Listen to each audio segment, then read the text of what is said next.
آقا کریم نے ارشاد فرمایا اور وہ صبر کا مہینہ ہے اور صبر کا ثواب سیدھا سیدھا جنت ہے۔ ایک روایت میں آتا ہے الصوم نصف الصبر، روزہ آدھا صبر ہے۔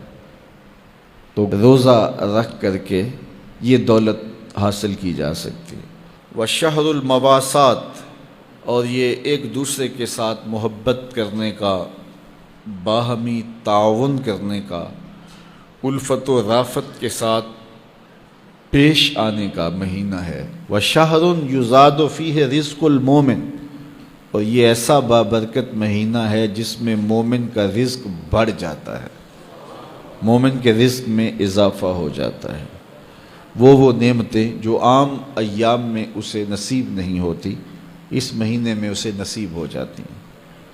اس کا رزق بڑھ جاتا ہے، برکت ہو جاتی ہے، اضافہ ہو جاتا ہے۔ جس نے اس مہینے میں کسی روزہ دار کا روزہ افطار کروایا، اللہ اس کے گناہوں کو معاف فرما دے اور اس کی گردن کو جہنم کی آگ سے آزاد کر دے گا۔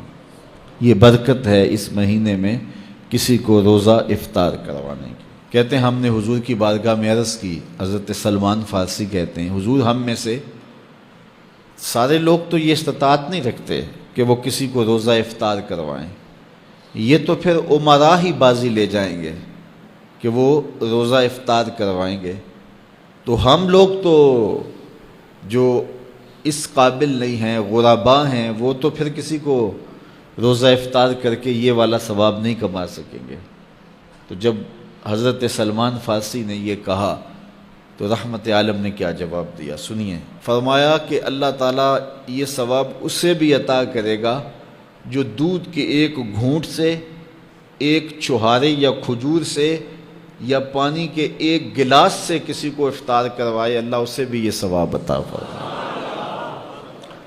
اس نے نلکے سے، کنویں سے، چشمے سے پانی بھر کے دے دیا کہ لو روزہ کھول لو، جاتے جاتے ہاتھ میں کھجور دے دی کہ سائیں میری کھجور سے روزہ کھول لینا۔ اس نے بکری دو رہا تھا تو اس نے ایک گھونٹ دودھ کا اسے پلا دیا۔ تو جس نے روزہ اس طرح بھی افطار کروایا، کسی غریب نے ایسے بھی کسی کا روزہ افطار کروا دیا، میرے حضور فرماتے ہیں اللہ اس کو بھی پورا پورا ثواب عطا فرمائے۔ تو یہ تو اس کی کرم نوازی ہے، اس کی رحمتوں کا باڑا بٹ رہا ہے۔ ہاں اگر کسی نے کسی کو سیراب ہو کر کے روزہ افطار کروایا، سیراب کر کے اچھا دسترخوان لگایا، انواع و اقسام کی چیزیں رکھیں، وہ رج گیا تو ثواب تو اسے بھی مل گیا جس نے پانی کا گھونٹ پلایا، جس نے دودھ کا گھونٹ دے دیا، جس نے چھہارا دے دیا، کھجور دے دی۔ لیکن جس نے اس کو رجایا، اس کو خوب سیراب کیا، تو میرے مصطفیٰ کریم فرماتے ہیں اللہ اس کو جام کوثر عطا کرے گا۔ 50,000 سال کے دن میں اس کوثر کے جام پینے کے بعد اس کو پیاس نہیں لگے گی، حتیٰ کہ جنت میں چلا جائے گا۔ اللہ کی رضا کے لیے ماہ صیام میں لوگوں کے روزے افطار کروائیں۔ یہ جو نمائشی افطار پارٹیاں ہوتی ہیں ان سے جان چھڑائیں۔ ریا والا عمل اللہ کو کبھی بھی قبول نہیں، یہ بات ذہن میں رکھیں۔ بعض کا ہم محنت کرتے ہیں ضائع ہو جاتی ہے چونکہ ریا شامل ہو جاتی ہے۔ بعض لوگ تو ایسے لوگوں کی افطاری بھی کرواتے ہیں جن کے بارے انہیں یقین ہوتا ہے کہ انہوں نے روزہ نہیں رکھا ہوا، تو ان کو بھی بلا کر کے نمائش کی جاتی ہے کہ ہمارے گھر میں دیکھو کتنے بڑے بڑے منصب دار اور عہدے دار آئے ہیں۔ اللہ کے ساتھ دھوکہ نہ کرو، اللہ کے ساتھ کوئی دھوکہ کر نہیں سکتا، وہ اپنے ساتھ دھوکہ ہے۔ جو اللہ کے لیے کام کرو وہ محض اس کی رضا کے لیے کرو، بس بات ختم۔ جب اس کی رضا کے لیے کرو گے تو اس کا اجر کتنا بڑا ہے۔ اس کی رضا کے لیے ایک گھونٹ پانی پلا دیا، ایک گھونٹ دودھ دے دیا، ایک چھہارا کسی کو دے دیا، اجر کیا ہے؟ پچھلے سارے گناہ معاف۔